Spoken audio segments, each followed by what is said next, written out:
が俺の最高地点だ Hello guys, I'm going to show you guys my deck profile for Shanks. This is the list I'm going to be running for OP12. Well, this is the first version. And I'll talk to you guys about the choices I made and why I think it's good. And how I feel about it in OP12. So I'll just show the list first and then I can talk about the choices. So for Uta, pretty straightforward, just the searcher. For Shanks, this is the new Shanks we got in OP12. It's 4 costs, 6k blocker. On your opponent's turn, once per turn, you may trash 1 card from your hand. Give one of your opponent's leader or character minus 2k for the turn. So it's quite strong because, again, Zoro, you can do minus 2k and it's going to last the whole turn. So if he restands his leader, it's still minus 2k. And also your leader effect is minus 1k for the turn. So these two stacks. So you can do minus 3 on the Zoro leader. So if he swings again, he's quite small. And usually, like, he'll play Tashigi, rest your Shanks, and then swing 8 into it. So you can do leader effect, minus 1k on his leader. He drops to 7. Then you go Shanks effect, discard a card, and this survives and you take the hit. And then in future turns, if you have multiple Shanks, he'll rest 1, swing 8 into it. And then when he swings 5 at your leader, you can block with the second blocker that you have, that's 6k. So yeah, Shanks very powerful. You can also stack them if you have multiple on board. Minus 2k for the rest of the turn. And the stats are just busted. 4-6 is like a very strong vanilla stat. It's not a counter, but it does solve the problem of the deck where back then when I was playing it, back in May, a lot of cards were non-counters. That's what I didn't like about the deck. And I was playing a lot of counters. And now that we have this card, it solves the problem.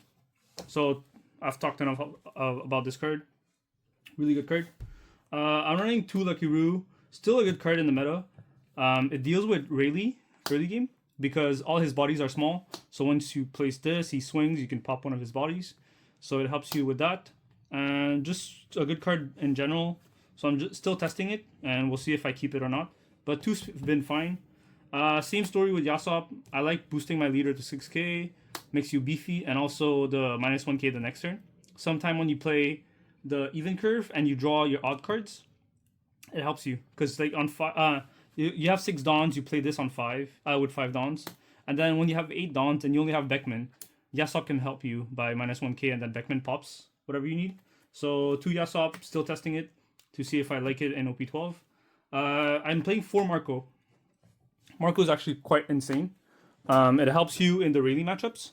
It pops all the small blockers, all the searchers, so he doesn't poke with them.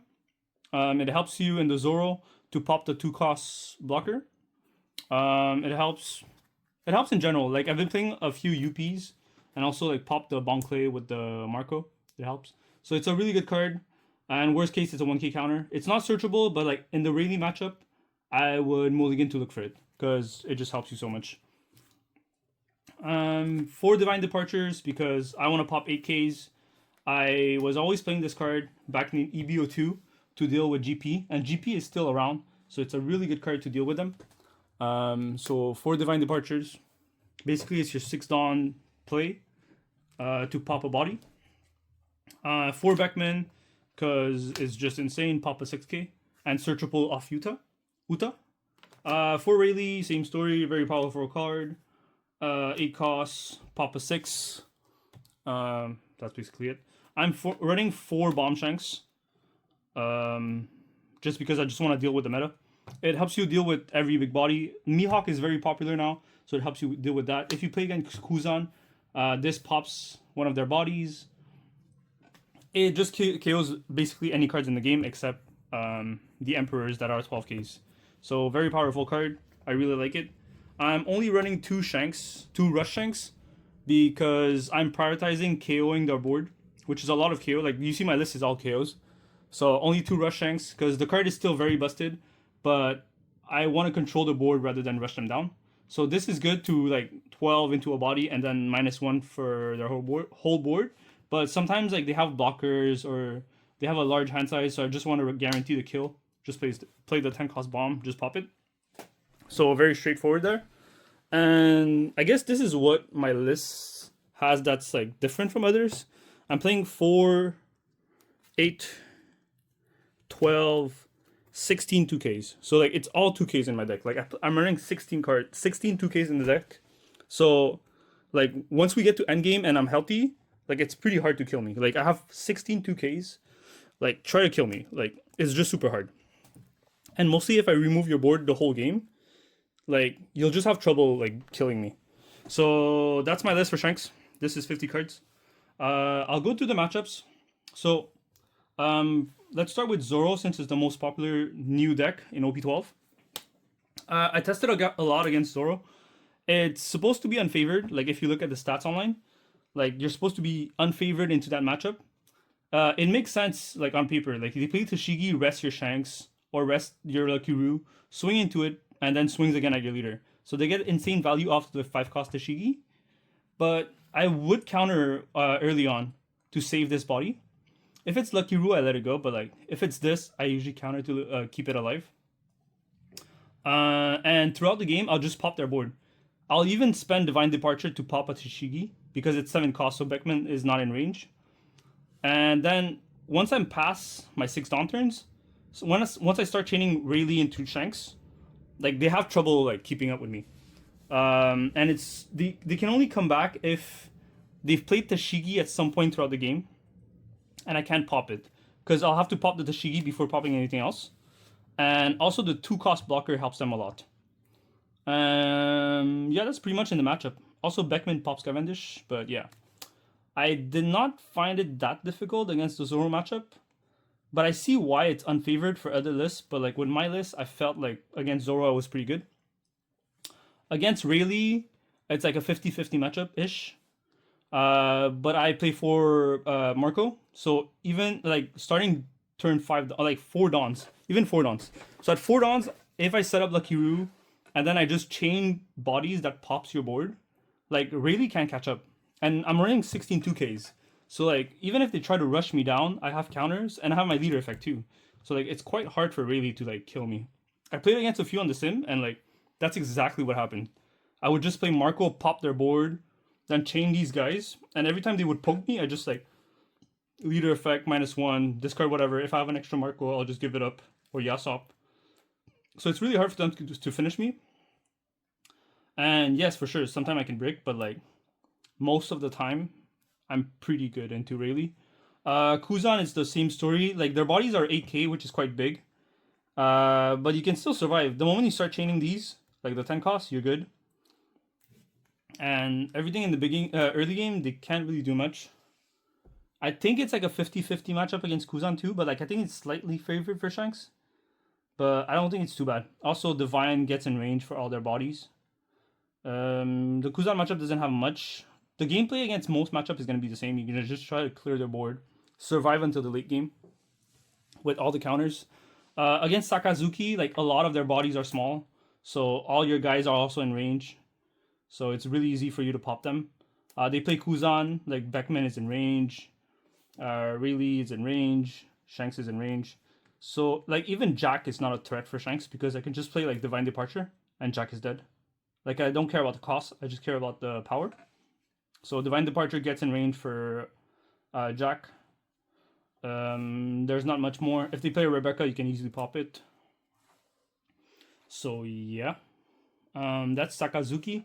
Against GP, you mulligan for this, the Divine Departure, because the moment they start putting Sanji Pudding, you just want to remove it right away. And you just chain the Divine Departure on the Sanji Pudding until you get to 10 down and drop the 10 cost Shanks. That way you can clear their board and they have no way of gaining value off of the Sanji Pudding. And from there you can chip them down because your bodies are so big and you just like poke 12 at them and they end up dying. Even though the deck is insane and they have such a large hand size, they always have event. You end up winning at some point. But it's not a free matchup. It's pretty much 50-50 too against GP. Maybe slightly favored Shanks, but it's not bad. It's not bad against GP. Against Bonnie, I think like we're really favored into it. Same story.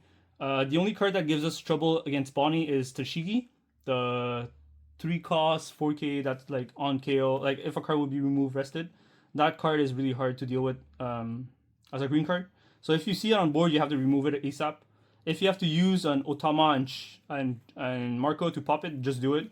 Because if you leave the Tashigi on board and they start playing like their Cavendish, so on and so forth, you just can't deal with it. So you really have to remove the Tashigi as soon as possible. And like I would even spend a Beckman just to pop it. So like in later turns, I have the cards to pop the rest of the board. So green is annoying just because of Tashigi. Everything else is fine. If you face a Blackbeard, this list instantly fold to them. Like there's no way you win. They just negate all your unplays. You have no effect. And the only two cards that are actually like viable in that matchup is the 2 10-cost Shanks. But by the time you get there, you're dead. And their Burgess are just not killable because Divine Departure cannot remove them. And yeah, against Blackbeard, you basically fold. You can't win against them. Against NL, it's pretty much good for us because we have I'm running 4 10-cost Shanks. So you just chain every time they play a big body, you play your big body. And then at some point you play these guys and you're good. You just win that matchup. Against UP, that's one of the matchup I want to talk about. UP got banned, but despite that, they can still they're still favored in this matchup.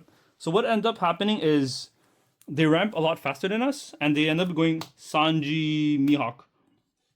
And we have no way of dealing with this. Like, by the time we get to Dawn, I think they'll have an extra turn after playing this. So they might have a third body on board. And for us to just respawn with a 10 cost and pop one body is not enough.